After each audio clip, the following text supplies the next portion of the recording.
Action. So we've just taken the Fox Moth up for, I guess, her last flight of the season, and as you can see, we're in a beautiful big hangar. This Fox Moth has a feature that most of the Canadian Fox Moth didn't have. It has folding wings. So in order for us to use up less space in the hangar, we're going to fold the wings, and I'm going to go through the process and show you how it works. The wings hinge backwards from the rear attachment points.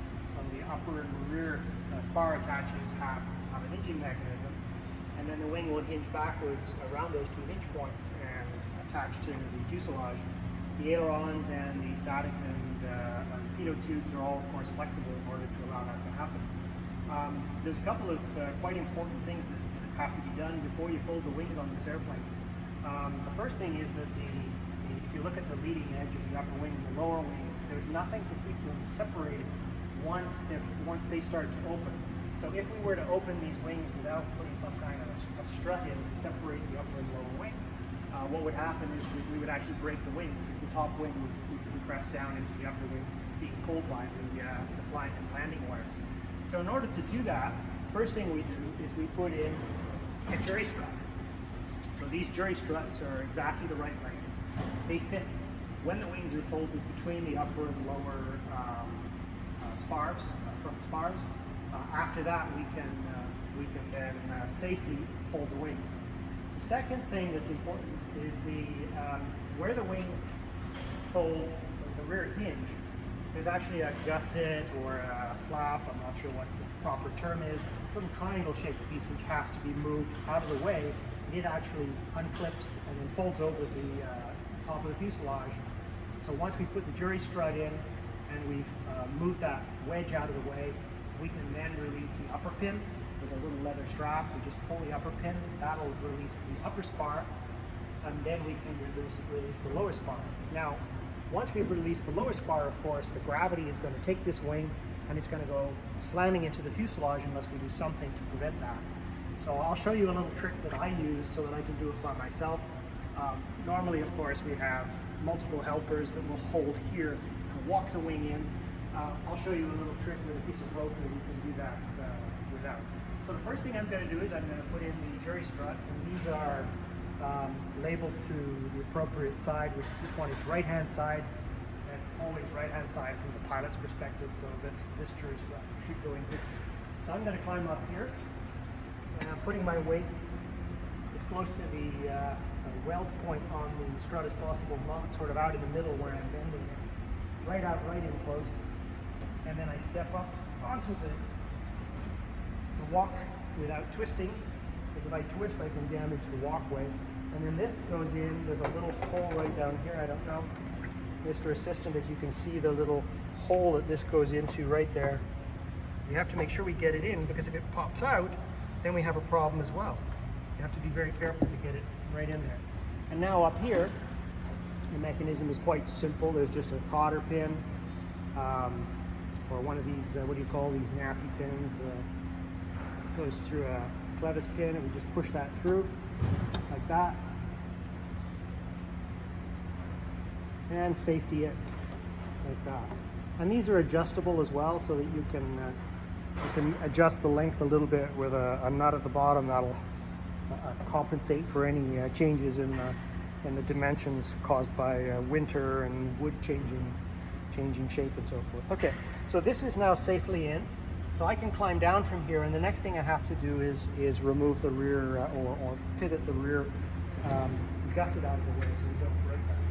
So again, stepping down onto this closest portion of the strut to the wheel so that I don't damage it. I'm not stepping on these wheel pads. So we'll walk around to the rear of the wing.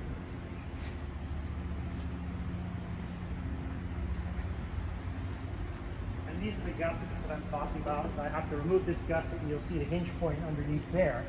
We can see the rear hinge point right down here. Here's the rear hinge point with the flexible static and pitot tube. So the entire pair of wings are going to rotate around that once we disconnect it. So I'm going to climb up, and I usually put one foot in this foothold, grab on here, and again step on the wing walk without twisting.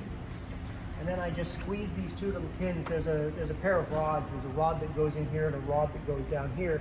This will cause the rods to come in, and then I can pull it out, and then I can fold the gusset up over the top of the wing. And now it's safely out of the way.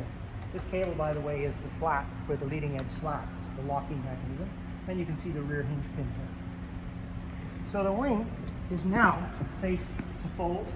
The jury strut is in, the gusset is out of the way, and this little latch here is going to hold it to the fuselage. So it's important this little gusset, this little latch be up and not down, because if it's down when we fold the wing, it'll scratch the fabric. So we make sure this is up. Jury strut in, triangular gusset is out of the way, and it's all, the area here is clear, so I should be able to fold the wing. So now, as I said, normally you'd have a helper walk the wing in. We're going to do it a little differently. I'm going to do it with a rope. And I'll show you a trick we can use. I'm still going to have a helper just in case, but I'll show you how we use it with a rope. Use this other rope. And you see the tie-down strap here, tie-down hook. I'm just going to put the rope through the tie-down hook, make a nice little loop through here. All right, so that's good and solid.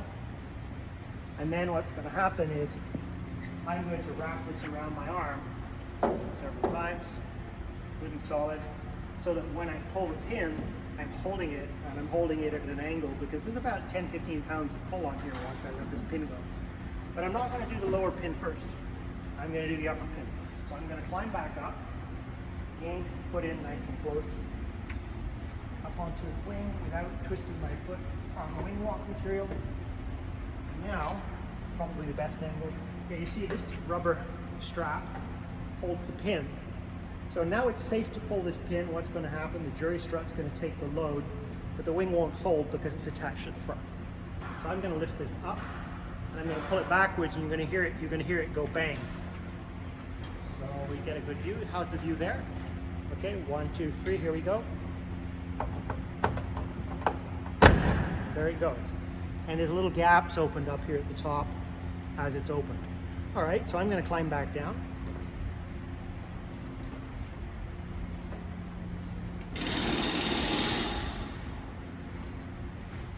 Okay. Now the rope is nice and secure at this end. We are also going to have a helper there just in case. And I'm going to take a good grip on this, wrap it around, good and sturdy. Now, I pull the leather strap off, rotate the pin up, brace myself, and pull it, and then the weight's going to come onto the rope. There we go. Now I can leave the pin. I have to leave the pin out. Now I walk outwards to give myself maximum leverage, and now I can walk it backwards. So if you film, you can film a little perhaps towards the wing as it goes in, and I just stay at 90 degrees. It gives me maximum, of course, leverage, but it's not. It's only about maybe a 5-10 pound pull, and the wing folds in. And then there's a clip, which we'll show you in a second. But I don't know if you wanted to get a view from up high. What I can do is I can demonstrate this from a slightly higher angle to get a better view.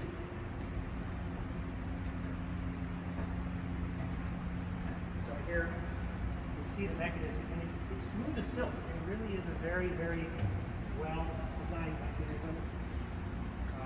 There are lots of different ways, of course, of folding wings. You can fold them upwards, sort of pivot them and fold them backwards. But this mechanism is very simple. All right, so now that it's in close to the fuselage, I need to engage that little pin there. And I'm just going to use a little piece of wood to do that. Well, maybe I can lean forward and do it. Let's see.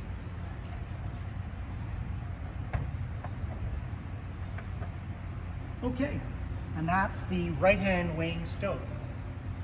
I'll just remove the rope, and then I'm going to repeat the process for the other side. Now, the other important thing to this aircraft, once the wings are folded, you can't get into the cockpit.